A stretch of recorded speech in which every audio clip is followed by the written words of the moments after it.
Study ज्ञान दर्शन में आपका स्वागत है। 9th क्लास क्षितिज के एनसीईआरटी के क्वेश्चन आंसर हिंदी के लेकर आई हूँ मैं, जो इस प्रकार है। अभ्यास प्रश्न है, बालिका मैना ने सेनापति हे को कौन कौन सी तर्क देकर महल की रक्षा के लिए प्रेरित किया। उत्तर है, बालिका मैना ने सेनापति हे को महल की रक्षा के लिए निम्नलिखित तर्क दिए।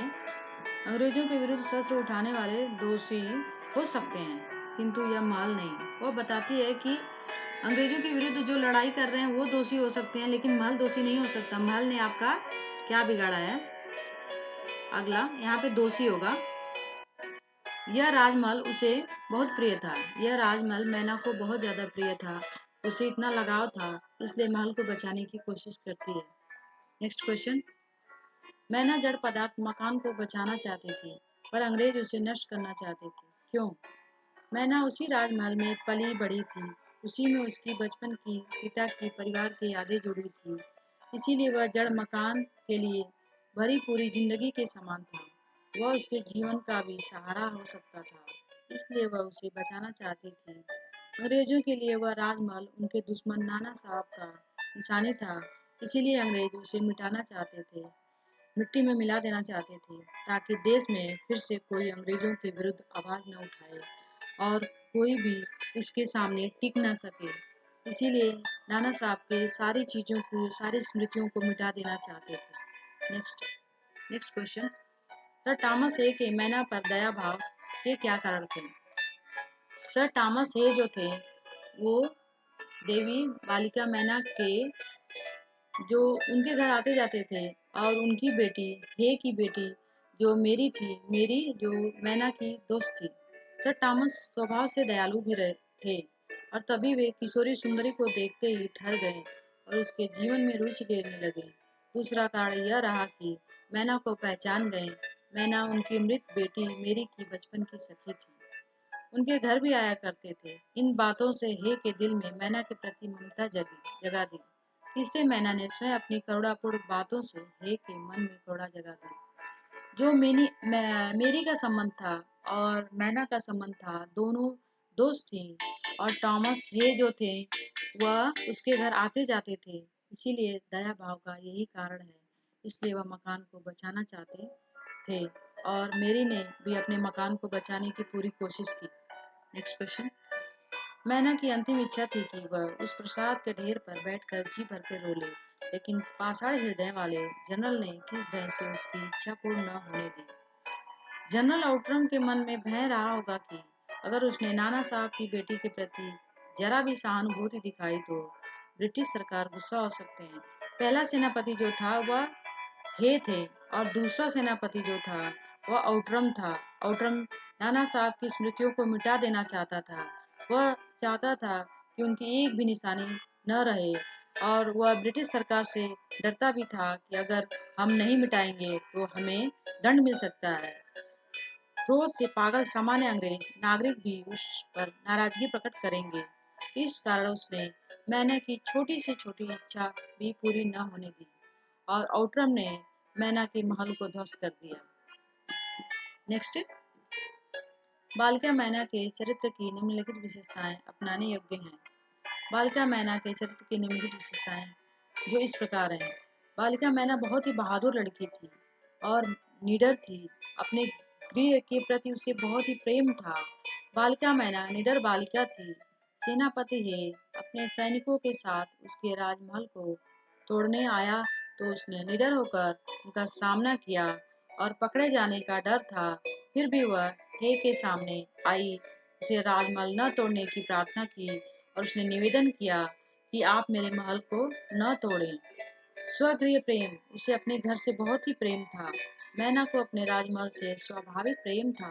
उसके टूटने पर वह दुख सहन नहीं कर पाती है, इसीलिए वह उस टूटे महल पर बैठकर रो लेना चाहती है। स्वगृह प्रेम अनुकरणीय है। ये दोनों ही गुण से महिमा प्रदान करते हैं, इसीलिए इन्हें हम भी अपनाना चाहेंगे।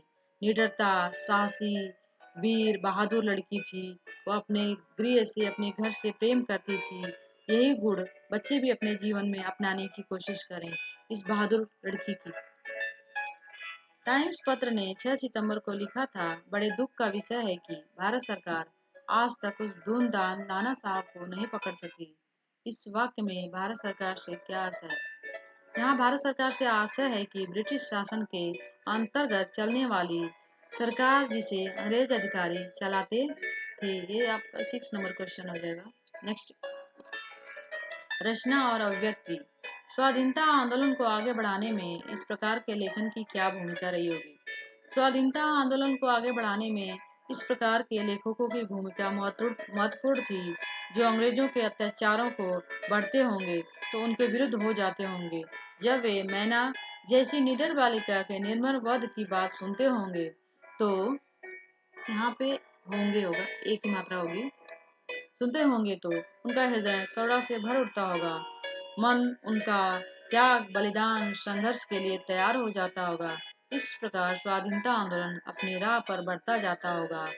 इससे हमें ये सीख मिलती है कि जो भी कवि थे, लेखक थे, अपनी कविताओं के माध्यम से, अपनी कहानियों के माध्यम से जनता को जागृत करना चाहते थे और यह बताना चाहते थे कि जो भी उनकी कविताएं, कहानियां पढ़ेगा, वह भी देश के लिए, देश की आज़ादी के लिए वह भी सामने आएगा, वह भी आगे बढ़ेगा और अपने गुलाम देश को आज़ाद कराएगा। नेक्स्ट, कल्पना कीजिए कि मेनका के बलिदान की यह खबर आपको रेडियो पर प्रस्तुत करनी है। इन सूचनाओं के आधार पर आप एक रेडियो समाचार तैयार करें और कक्षा में भावपूर्ण शैली में पढ़ें। कल शाम 7 बजे अंग्रेज सरकार ने कानपुर के कारागृह में वह कायरतापूर्ण कार्य कर डाला जिसका कलंक मिटाए नहीं मिट सकेगा।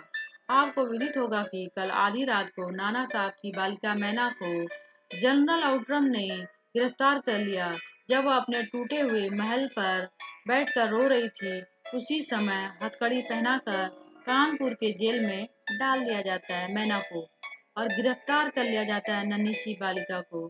जनरल आउट्रम यह विनती की थी कि उसे अपने महल पर बैठकर आराम से कुछ समय रो लेने दिया जाए।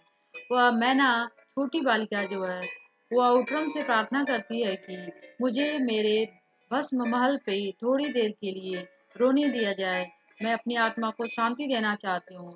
फिर भी आउट्रम नहीं मानता है और वह बच्ची को गिरफ्तार करके लेकर चला जाता है। उसकी छोटी सी इच्छा भी पूरी नहीं हो पाती है। समाचार है कि आज रात योजना पूर्वक उसे जलती हुई आग में डाल दिया जाता है। जलती हुई आग में उस बच्ची को डाल दिया जाता है। यहाँ पे ल रहेगा, थोड़ा सा हो गया है, इस तरीके से डालकर भस्म कर डाला गया। अंग्रेज अधिकारी से ब्रिटिश शासन का आदेश कह रहे हैं। कानपुर की जनता इस बलिदान को पवित्र मानकर देवी मैना की आराधना कर रही थी। जब उसे जला दिया जाता है मैना को, तब वहाँ की जितनी भी जनता थी वह मैना को एक देवी का रूप समझती थी और कहती थी कि इस बहादुर बच्ची ने अपने देश के लिए, अपने गृह के लिए वह अपने आप को बलिदान कर देती है और समर्पण दे देती है।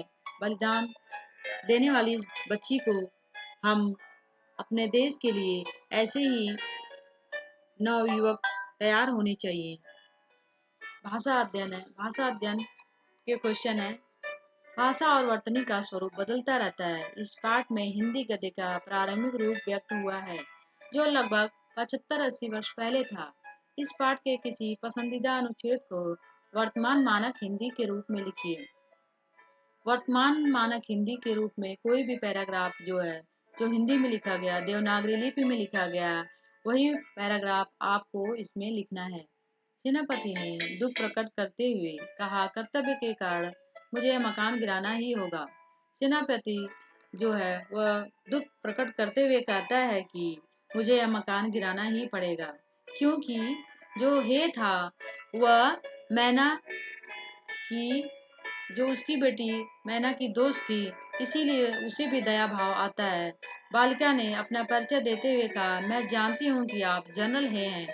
आपकी प्रिय कन्या जिसका नाम मेरी था, मेरी और मैना बहुत ही पक्की दोस्त थी, लेकिन मेरी की मृत्यु हो जाती है और मेरी ने बचपन में ही मैना को एक पत्र दिया था।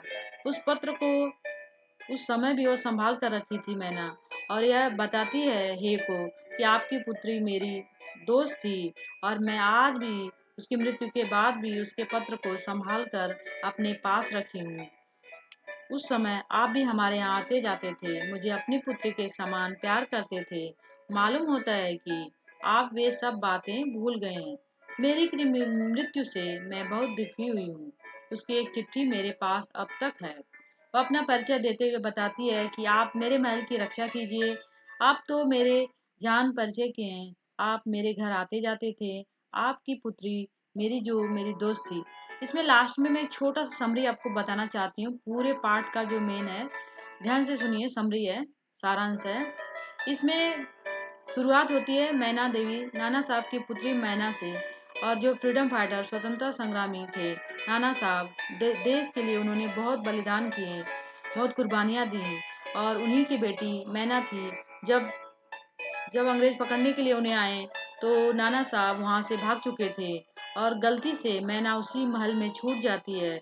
और जब अंग्रेज आते हैं तो देखते हैं, पूरे घर की तलाशी लेते हैं, घर को लूट लेते हैं, लेकिन मैना कहीं पे भी दिखाई नहीं देती है।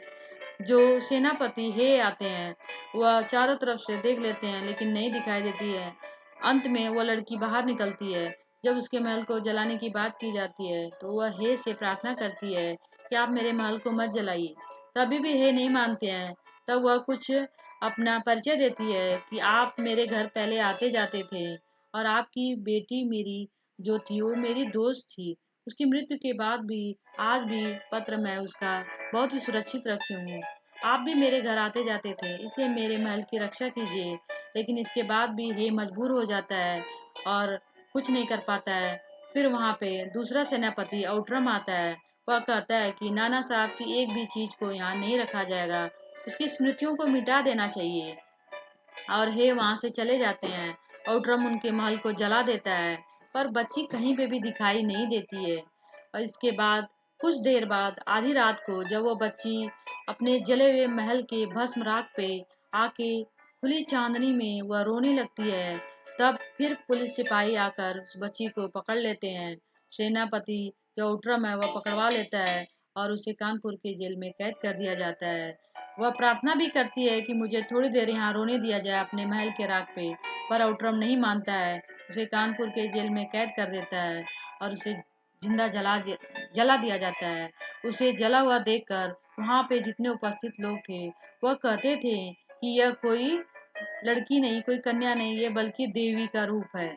तो देश के लिए इस तरीके से बलिदान देने वालों को हमें नमन करना चाहिए। यह पाठ हमें यही सीख देता है कि हम भी अपने ज़िंदगी में, अपने जीवन में देश के प्रति कुछ करें। अगर आप मेरा चैनल आपको पसंद आए तो लाइक शेयर सब्सक्राइब करें। Thank you.